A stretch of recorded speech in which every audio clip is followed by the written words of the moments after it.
네. 예배 나오신 여러분 진심으로 환영하고요. 오늘 말씀을 전하면서 먼저 여러분에게 사순절에 대한 이야기를 좀 같이 나누면 좋을 것 같다 생각이 됩니다.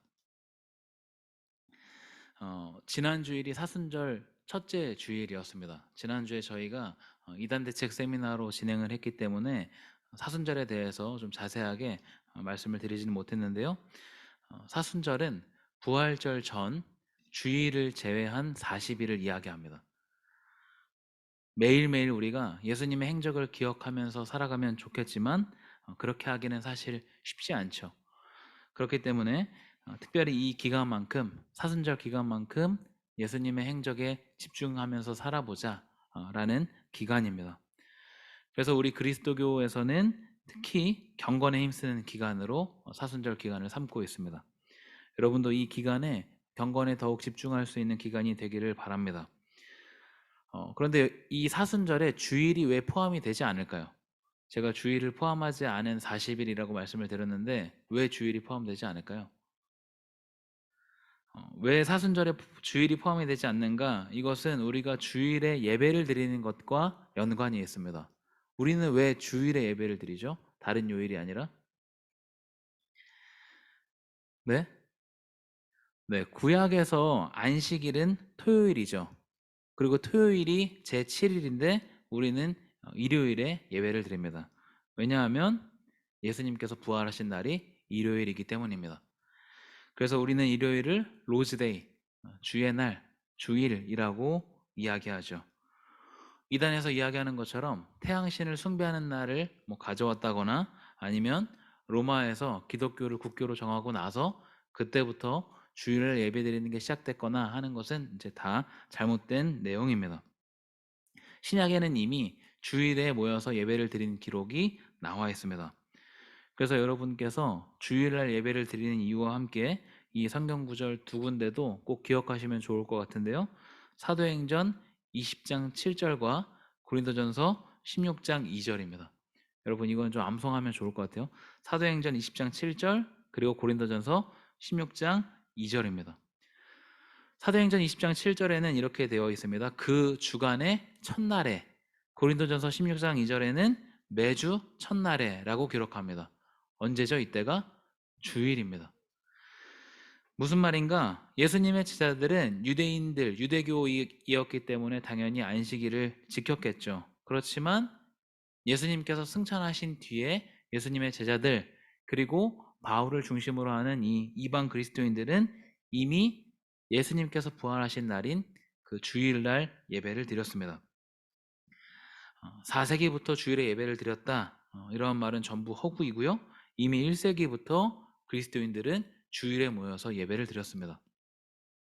왜냐? 예수님께서 부활하신 날이기 때문이다라는 것을 여러분 반드시 기억하시기 바랍니다. 사순절을 이야기하다가 우리가 주일날 예배를 드리는 이유까지도 말씀을 드렸는데 사순절에 왜 주일이 포함되지 않는가? 사순절은 기본적으로 예수님의 그 고난을 묵상하는 날인데 주일은 부활의 의미가 담겨 있기 때문입니다. 그래서 부활절만 부활을 기념하는 날이 아니라 사실은 매주 주일이 예수님의 부활을 기념하는 작은 부활절입니다. 그런 의미에서 사순절에 주일을 포함시키지 않습니다. 여러분 꼭 기억을 하시기 바랍니다. 우리가 주일날 예배를 드리는 이유는 예수님이 주일에 부활하셨기 때문이고요. 이것은 이미 1세기부터 시작된 전통이다. 그리고 사도행전 몇 장이라고요?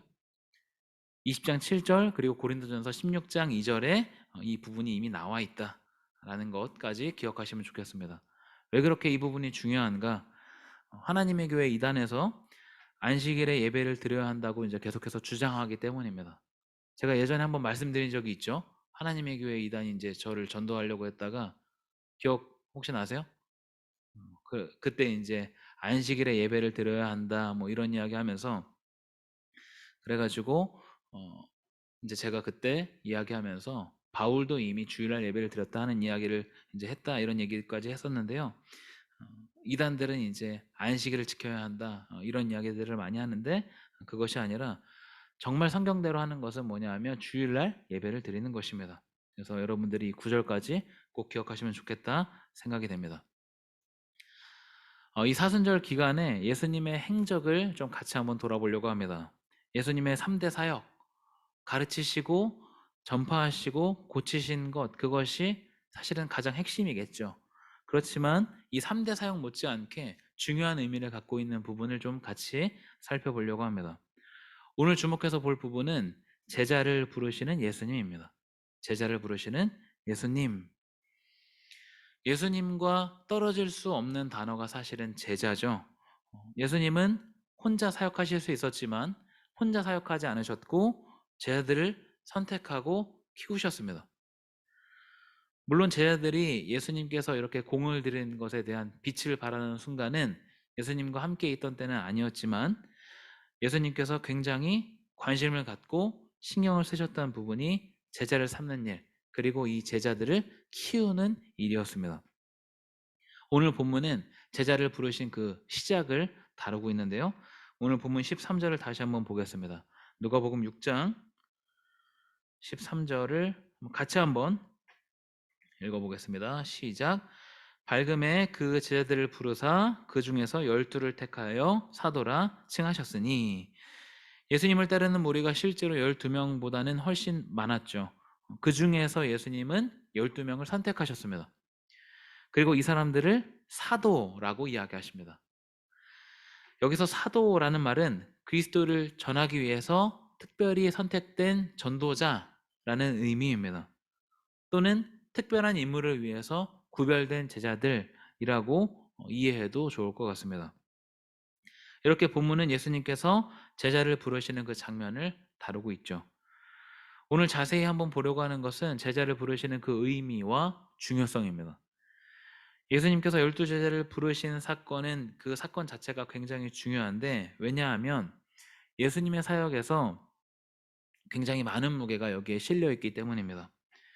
어떤 저의 뇌피셜로 이야기를 해보자면 예수님의 그 여러 가지 사역과 예수님이 하셨던 많은 사역과 제자들을 부르고 키우신 사역이 거의 50대 50의 비중을 차지하지 않나 하는 생각을 해봅니다. 어쩌면 반보다 더 많은 비중을 차지할 수도 있습니다. 그만큼 예수님은 제자들을 키워내는 일에 집중하셨는데, 그 중요성은 예수님께서 승천하시기 전에 마지막으로 하신 말씀에서도 확인을 해볼 수 있습니다. 마태복음 본문 한번 찾아보겠습니다. 마태복음 28장 19절입니다.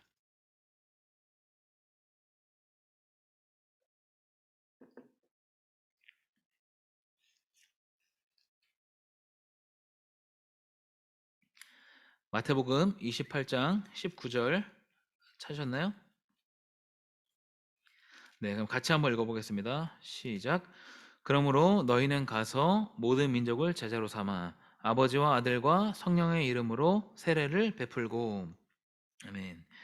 예수님께서 승천하시기 전에 마지막으로 남기신 말씀입니다. 마태복음 28장 18절부터 19절, 20절 이 세 절을 대위임령이라고 이야기하기도 합니다. 예수님께서 제 아들에게 맡기신 위임한 정말 중요한 사명이라는 뜻입니다. 여기서의 핵심은 뭘까요? 이 대위임령에서의 핵심은 뭘까요? 여러 가지 중요한 내용들이 많이 담겨져 있지만 가장 핵심은 제자를 삼는 일입니다. 아버지와 아들과 성령의 이름으로 세례를 베푸는 것, 그것보다 20절에 나오는 모든 것을 가르쳐 지키게 하는 것, 그것보다 더 중요한 것은 제자를 삼는 일입니다. 이 부분을 원어로 보면 제자로 삼아라는 부분만 동사로 기록이 되어 있고 나머지 부분은 다 분사로 기록이 돼서 제자로 삼는다라는 것을 꾸미고 있습니다. 예수님께서 마지막으로 당부하신 것, 그것도 제자를 삼으라라는 것이었다는 사실은 이것이 얼마나 중요한 일인가를 우리가 다시금 짐작해 보게 됩니다. 예수님께서는 왜 그렇게 이 제자를 삼는 일, 그리고 제자를 키우는 것에 집중하셨을까? 왜냐? 예수님의 뒤를 이어서 복음을 전파할 사람들이 필요하셨기 때문입니다. 다시 말해서 예수님의 사명을 계속해서 완성해 나갈 사람들이 필요하셨기 때문이다라는 걸 우리가 생각해 볼 수 있습니다. 그래서 예수님은 여기에 힘을 쏟으실 수밖에 없었다는 것이죠. 물론 예수님이 혼자 이 일을 하실 수 있었습니다. 그런데 사람의 몸으로 이 땅에 오셨고 이 땅에 있는 동안 3년이라는 제한된 시간이 주어져 있었죠. 예수님은 죽음과 부활이라는 이 땅에서의 그 마지막 사역을 끝으로 더 이상 사람들과 함께 계실 수 없었습니다. 사람들을 통해서 하나님의 과업을 완성하는 것, 그것이 하나님의 뜻이었기 때문에 예수님은 제한된 시간에 계셨고 나머지 일은 예수님의 제자들이 맡아야 했던 것이죠. 그래서 예수님께서는 자기 뒤에 남아서 이 일을 감당해야 될 사람들을 키워내는 것에 집중하셨습니다. 어떤 일을 우리가 계획할 때 야심차게 시작하지만 허무한 감정을 느낄 때가 있죠. 언제가 그럴까요? 잘 준비하고 이것이 잘 진행이 됐지만 이것이 계속해서 전해지지 않을 때일 거라 생각이 됩니다. 제가 군에 있을 때 여러 보직이 있었는데 그 중에 하나가 군종이었습니다. 제가 연대 군종이었는데 연대 군종으로 있을 때 군종병들 기도 모임을 만들었어요. 그래서 중대 군종들이 이제 같이 모여가지고 예배 끝나고 같이 찬양하고 기도하는 시간을 가졌습니다. 제가 있을 때 그 일을 잘 했는데요. 제가 전역하고 나서 그 기도 모임이 계속 있었을까요? 없어졌을까요? 네, 바로 없어졌습니다. 네. 수련회 때 오셨던 분들은 그 사진에 보셨던 그 목사님께 제가 들은 이야기입니다. 대학에 다닐 때에도 제가 사회과학대학이었기 때문에 그 단대 기도 모임을 만들었었는데 이것도 시간이 지나고 나서 흐지부지해지고 없어졌습니다. 어, 이제 제가 사역을 하면서 우리 교회뿐 아니라 이전의 교회들을 이제 거쳐오면서 제가 하려고 했던 것들, 뭐 아니면 중점적으로 전달하려고 했던 일들이 있었는데 그것은 제가 있을 때 가능한 일이지 떠나고 나면 사실은 아무 영향을 미칠 수 없죠. 좋은 일들은 전달이 잘 되어야 합니다. 그러기 위해서는 일을 열심히 하는 것뿐 아니라 사람을 키워내는 것이 중요하다라는 것이죠. 예수님은 제자를 삼는 일, 사람을 키워내는 일에 집중하셨습니다.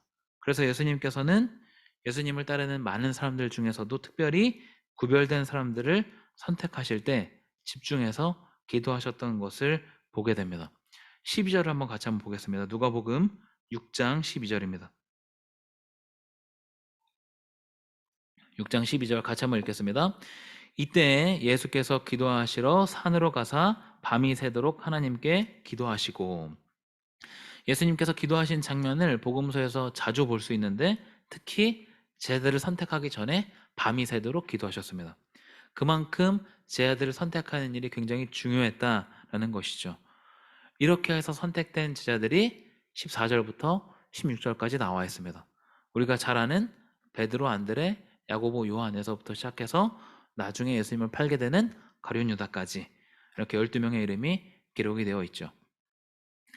예수님께서 이 제자들을 선택하신 기준은 무엇이었을까요? 만약에 여러분이 예수님이라면 어떠한 기준으로 제자들을 뽑으시겠습니까? 성경에는 12명의 제자들 그 모두의 행적이 자세하게 기록되어 있지 않기 때문에 드러난 몇 명으로 추측을 해볼 수밖에 없는데 예수님이 제자를 부르실 때 가장 중요한 기준은 뭐였냐? 적극적인 태도였습니다. 즉 말씀에 반응하는 사람들이었다라는 것이죠. 예수님께서 고향에서 말씀을 전하고 기적을 베푸실 때 사람들이 믿지 않아서 능력을 행하실 수 없었다고 하죠. 능력을 못하신 것이 아니라, 능력이 없었던 것이 아니라 능력을 행하실 수 없었다라고 기록합니다. 그만큼 말씀에 대한 반응이 믿음에 있어서 굉장히 중요한 요소인데 예수님께서 12제자를 부르셨을 때 다른 것을 다 뒤로 하고 예수님을 따르는 사람들을 부르셨음을 보게 됩니다. 그런데 그 외 다른 조건들은 사실은 부족해 보이죠. 많이 배운 사람들도 아니었고요. 사회 저명 인사들도 아니었고 사내들인 공회원도 아니었습니다.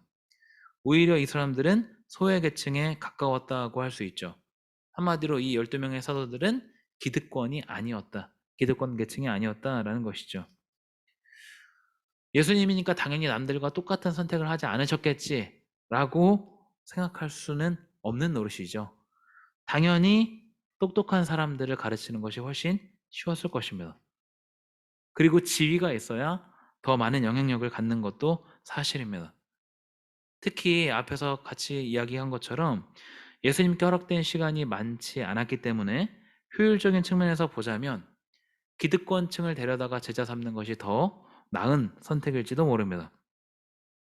그런데 예수님께서는 당시 상대적으로 지식층이 아닌 어부들, 사회적으로 지탄받았던 세리를 선택하셨습니다.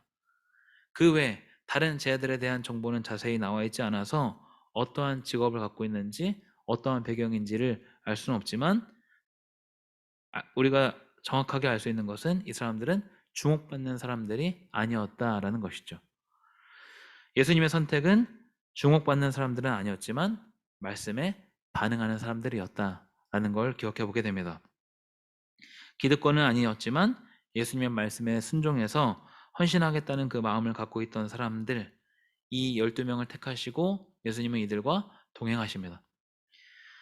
예수님이 이제 직접 본인이 사역을 하는 것과 동시에 제자들을 키워내는 일에 헌신하시죠. 함께 먹고 같이 자고 복음을 전파할 때 항상 곁에 두시고 기도를 가르치고 기적을 베풀 때 그 자리에서 보고 경험하게 하십니다. 뿐만 아니라 귀신이 떠나가는 권세를 직접 주시죠. 그래서 제자들도 귀신을 떠나가게 하고 복음을 전파합니다. 예수님은 따로 기도하는 시간을 갖는 것 외에 모든 시간을 제자들과 함께 하셨습니다. 한마디로 예수님의 그 삶 자체를 공유했다라고 정리할 수 있습니다.